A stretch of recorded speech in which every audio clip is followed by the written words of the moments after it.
পেঁয়াজটা গোল করে কেটে নিয়েছি। এবার একটা একটা করে পেঁয়াজের থেকে কোয়াগুলো ছাড়িয়ে নেব। এই দেখুন একটা একটা করে ছাড়িয়ে যাচ্ছে। এবার আপনাদের আমি ভেঙে দেখাচ্ছি যে কতটা মুচমুচে হয়েছে পকোড়াগুলো। দেখুন যতটা মুচমুচে হয়েছে, আর ঠিক পেঁয়াজগুলো ঠিক এরকম দেখুন, এই যে পেঁয়াজের ভিতরটা সেদ্ধ হয়ে গেছে। নমস্কার বন্ধুরা, সুপ্রিয়া কিচেনে আবারও আপনাদের সবাইকে স্বাগত জানাই আরও একটা রেসিপিতে। বন্ধুরা আজকে একটা রেসিপি বলছি কেন, আজকে দুটো রেসিপি মুখরোচক আপনাদের সাথে শেয়ার করব। ঘরে থাকা উপকরণ দিয়ে রেসিপি দুটো বানাবার খুবই সহজে, আপনাদের খুবই পছন্দ হবে এই বৃষ্টির দিনে। তো প্লিজ বন্ধুরা আপনারা পুরো ভিডিওটা প্রথমের থেকে শেষ পর্যন্ত দেখবেন, আশা করছি আপনাদের ভালো লাগবে। আর যে সকল বন্ধুরা ইউটিউব চ্যানেলে নতুন, প্লিজ বন্ধুরা চ্যানেলটিকে সাবস্ক্রাইব করবেন, আর ফেসবুক পেজ থেকে দেখলে পেজটিকে ফলো করে পাশে থাকবেন। রেসিপিটা বানাবো যে উপকরণ দিয়ে, সেই উপকরণগুলো কেটে নেব।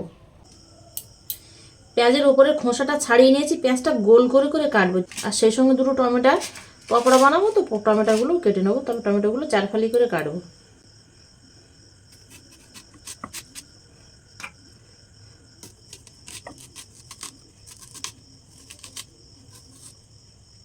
দেখুন পেঁয়াজটা ঠিক আমি এরকম করে গোল করে কেটে নিয়েছি।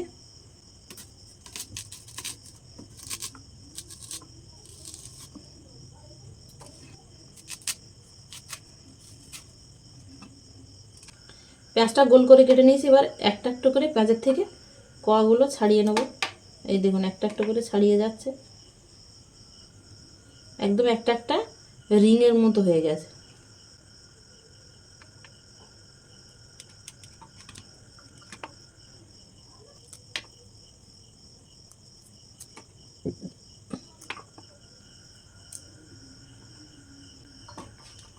সব পেঁয়াজগুলো ঠিক এরকম ছাড়িয়ে নিয়ে রিংগুলোই নেব,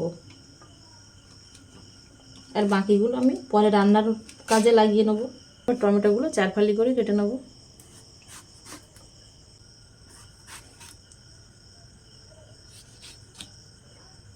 টমেটোগুলো এরকম করে কেটে নেব।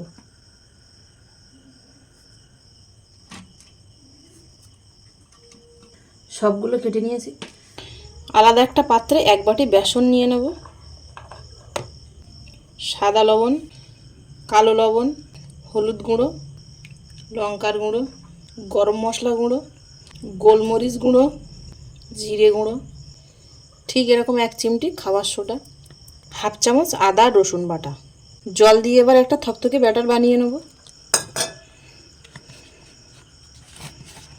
যতটা বেসন দিয়েছি ঠিক এর মধ্যে কিন্তু ততটাই জল লাগবে।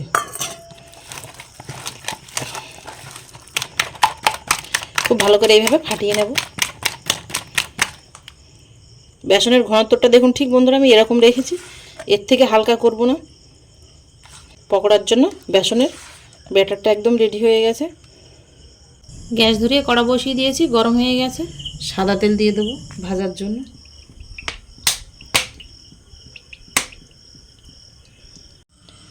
তেলটা গরম হয়ে গেছে। এবার একটা করে পেঁয়াজ নিয়ে এই যে ব্যাটারের মধ্যে এইভাবে চুবিয়ে নেব।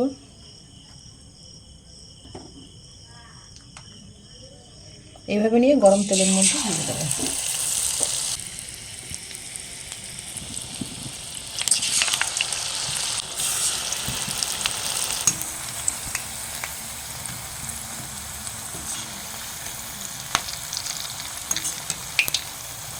পকোড়াগুলো 2-3 মিনিট লো থেকে মিডিয়াম ফ্লেমে ভেজে নিয়েছি। ভাজাগুলো হয়ে গেছে দেখুন, আর বুজবুজ উঠছে না।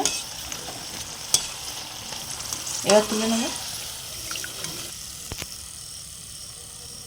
দেখুন কতটা সুন্দর হয়েছে।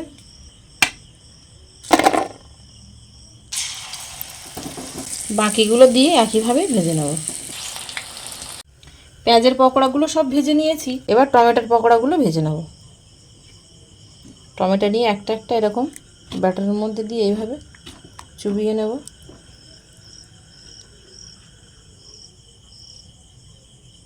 এভাবে তুলে নিয়ে একেবারে তেলের মধ্যে দিয়ে দেবো।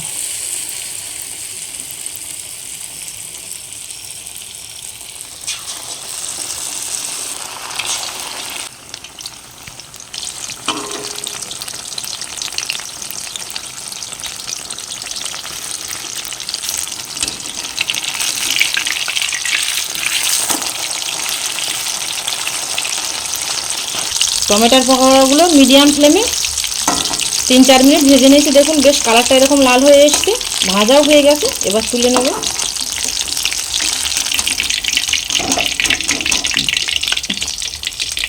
দেখুন বন্ধুরা, টমেটোর পকোড়ার কালারটা কত সুন্দর এসছে।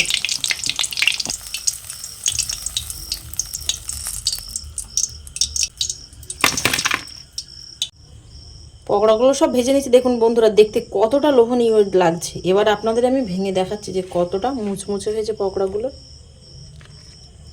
দেখুন যতটা মুচমুচে হয়েছে, আর ঠিক পেঁয়াজগুলো ঠিক এরকম দেখুন, এই যে পেঁয়াজের ভিতরটা সেদ্ধ হয়ে গেছে।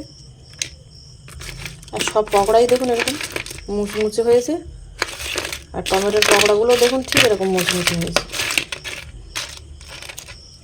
টমেটোর পকোড়া আপনাদের ভেঙে দেখাচ্ছে। দেখুন উপরটা মুচমুচে। খুব সহজেই ঘরে থাকা উপকরণ দিয়ে পকোড়া রেসিপিগুলো কেমন হলো বন্ধুরা কমেন্টে জানাবেন। আর চায়ের সাথে আর মুড়ির সাথে তো পুরো জমেই যাবে। আর ভালো লাগলে আপনাদের বন্ধুদের কাছে প্রচুর প্রচুর শেয়ার করবেন। এতক্ষণ আমার সঙ্গে থাকার জন্য আপনাদের অনেক অনেক ধন্যবাদ। আবারও দেখা হচ্ছে আপনাদের সাথে পরবর্তী নতুন কোনো রেসিপিতে। ততক্ষণ আপনারা সবাই ভালো থাকবেন ও সুস্থ থাকবেন।